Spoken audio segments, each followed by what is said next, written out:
In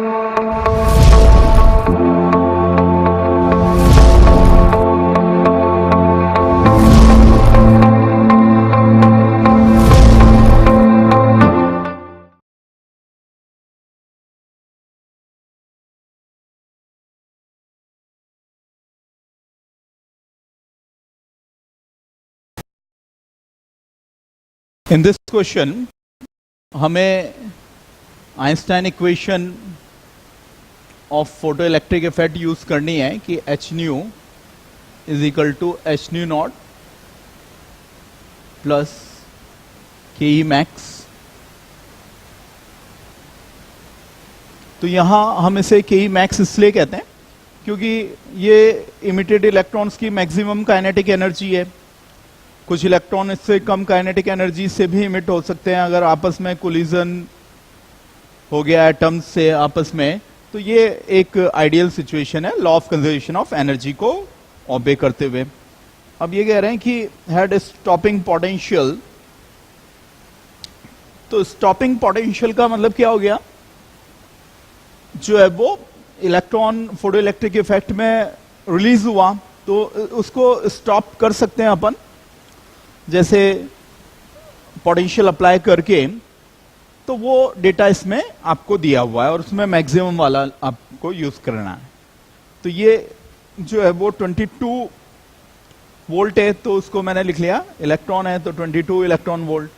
किस unit में मैं कर रहा हूं, इलेक्ट्रॉन वोल्ट वाली यूनिट में, जो अदर यूनिट सिस्टम है ना, उसमें अपन इसको कर रहे हैं।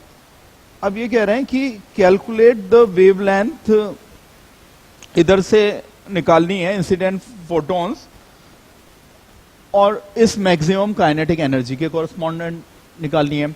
ऑप्शन एंगस्ट्रॉन्ग में दिए हुए हैं, तो ये डायरेक्ट यहां कैलकुलेशन टेक्निक अपन अप्लाई कर रहे हैं और यहां से लैम्डा एंगस्ट्रॉन्ग हम फाइंड कर लेंगे। जैसे ये जो फोटोन की एनर्जी होती है,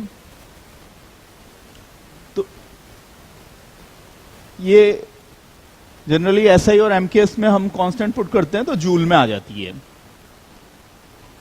लेकिन क्या है, जैसे ये लैम्डा मीटर के रिगार्डिंग नहीं होती है, ये लैम्डा छोटी है, नैनोमीटर एंगस्ट्रॉन्ग वाली है और फोटोन की एनर्जी भी कम है, इलेक्ट्रॉन वोल्ट के ऑर्डर की है।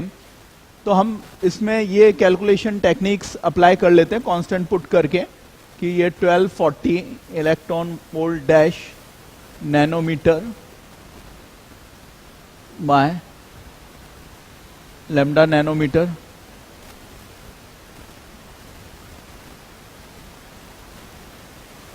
Dash angstrom by lambda angstrom.